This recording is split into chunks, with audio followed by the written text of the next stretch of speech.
Good morning and welcome back. Every time the price of oil dips, we recognize the need for diversifying the economy. In our current situation, we will see if the cost of our principal exports will rise a little bit. We'll see if that need for diversification, we'll see if it's swept under the rug by some of the stakeholders at play.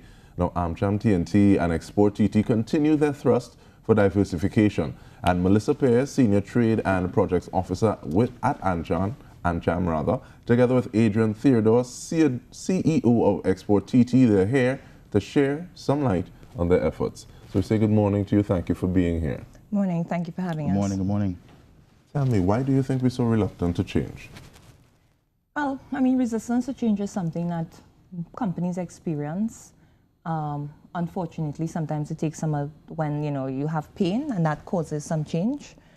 And I think that's what we're recognizing right now. Right now, our manufacturers, our exporters are having some difficulty getting foreign exchange. We recognize that our local markets is not enough. We're not getting enough revenue from the local market, and CARICOM cannot be our only market. And really recognizing that, therefore, they need to push outwards.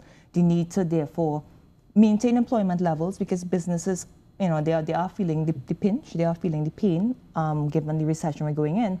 And that's what we're promoting here today, really, is really an avenue towards you can maintain employment, probably increase employment, but also get foreign exchange and get your exports out there. Exactly. We have the trade agreement, so it's really about using what we have. Exactly. Adrian, Melissa spoke about feeling the pain. Are we feeling enough pain to make that shift? That's a fantastic question.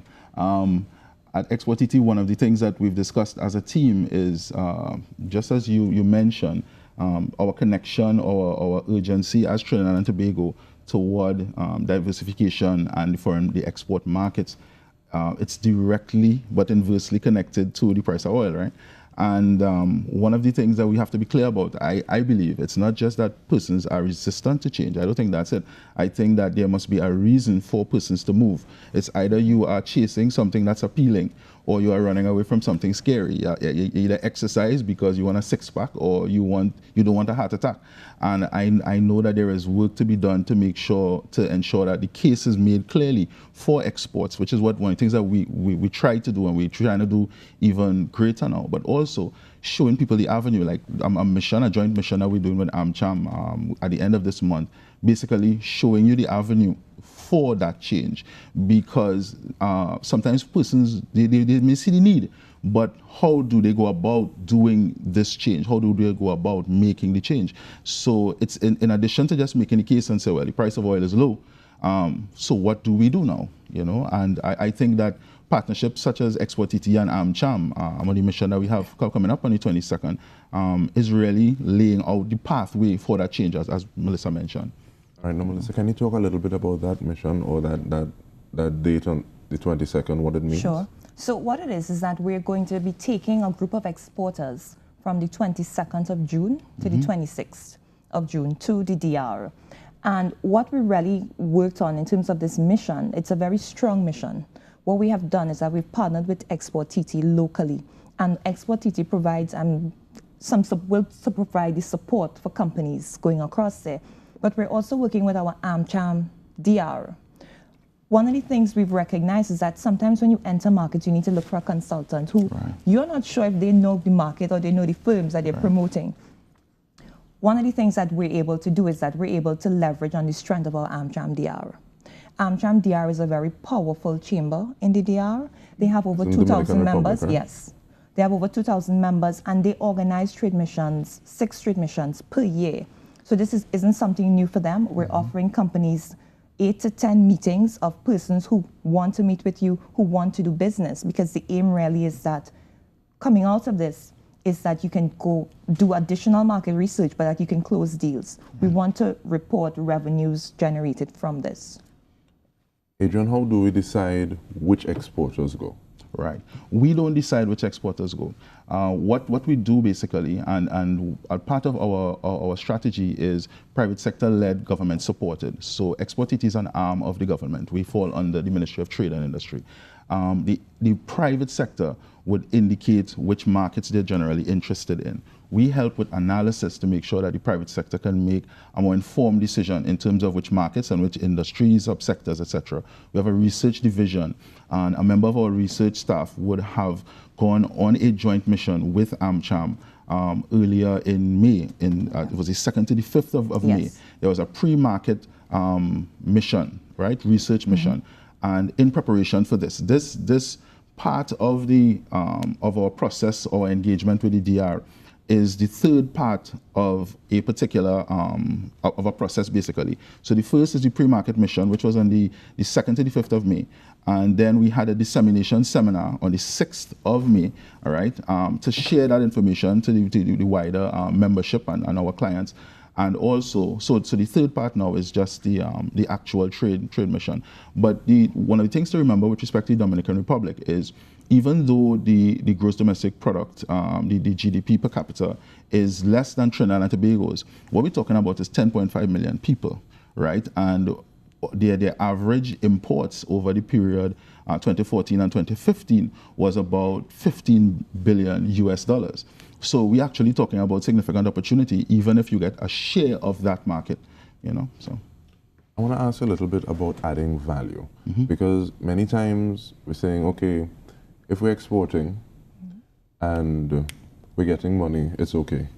But how can we add value so that we get more? And I ask that question, I always use the example of Swiss chocolate. Right. Switzerland grows no cocoa. Right. But at the same time, Swiss chocolate is a benchmark for quality.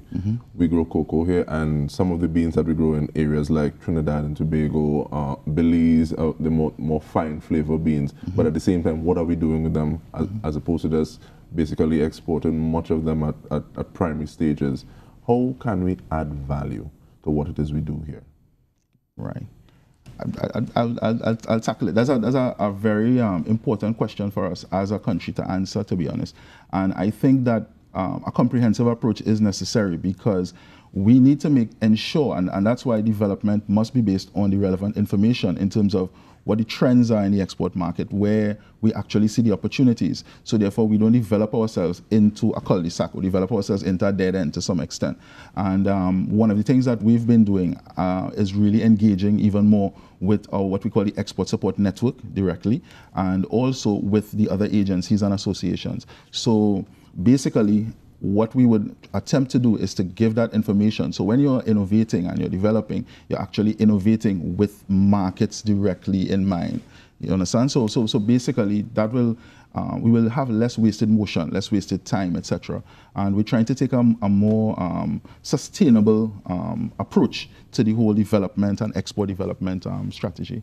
So. All right. Just to add on what Adrian was saying, really, what we've seen though in terms of companies promoting exporting is that to add value to the market, you really need to understand the market. Yes. And we have seen companies go into the markets and tweak their products. Yes. So you recognize that, you know, just because I have excess, I can't just send that, but rather I need to understand the market and tweak my products. So for example, Trinidad and Tobago, we have products that are across in the DR, and some of them have been tweaked to service that market. So they have added value to it.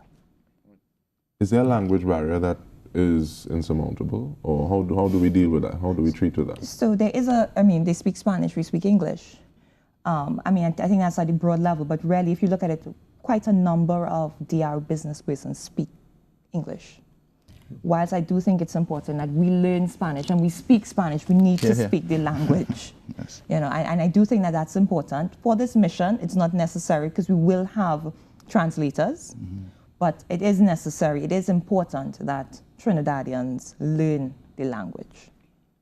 Where next do you think we can try to explore in terms of sourcing new markets? Right. Well, in terms of what we're doing at AMCHAMTT, we have been targeting the Latin American markets. I mean, last week we were very busy, obviously. We had visitors from Cuba. We hosted the Cuban Vice Minister of Trade, and also were part of the discussions, negotiations with the Venezuelan Vice Minister of Trade. We actually were involved with a mission that's going to take place the end of this month as well with the TT Chamber to Panama. So Panama is a market that we're looking at as well. But in general, The markets are really in Latin America. We have a project right now going on called Fit for Europe, where we are actually preparing companies specifically for entry into the European market. So those are some of the new markets that we're trying to penetrate. But one of the key things we have to note is we have traditional markets that we also have opportunities still. 25% approximately of our non-energy exports as Trinidad and Tobago goes to Jamaica. So we have to ensure that we don't, in trying to branch out into new markets, we don't actually close the door on existing markets that we have right now. So. I'm going to leave the last 30 seconds for you, Melissa. Right. So what I want to urge companies to do is really to register for the mission. This is a unique opportunity to enter a market with a lot of partners, with hand-holding, and that's what we're really offering. Yes. You have AMCHAMTT locally who's going to assist you when you get there, as well as when you come back. You have AMCHAM here, as well as AMCHAM across there. And we were able to make links during the pre-mission, as well as we have the strength of the chamber who've been in the DR for quite a while. So I would urge persons to reach out to AMCHAM or to AMCHAMTT, find out about the mission, and register. Contact info. 622-4466, extension 5, or just reach out to our website. Yes. All the information is there. Right. exporttt.co.tt. All right, so we want to thank you, Melissa Pear, Senior Trade and Projects Officer at AMCHAMTT and CEO of AMCHAMTT, Adrian Theodore. Thank you so much. More power. And this is something that we need, and hopefully we see more of it and people actually latch on to the opportunity. Yes. Thank you very much. Thank you for having us. All right. We come back with much more. We have Diana Mahabir Wyatt. We're going to be talking about bitter cassava. Stay with us. Good morning, Trinidad and Tobago.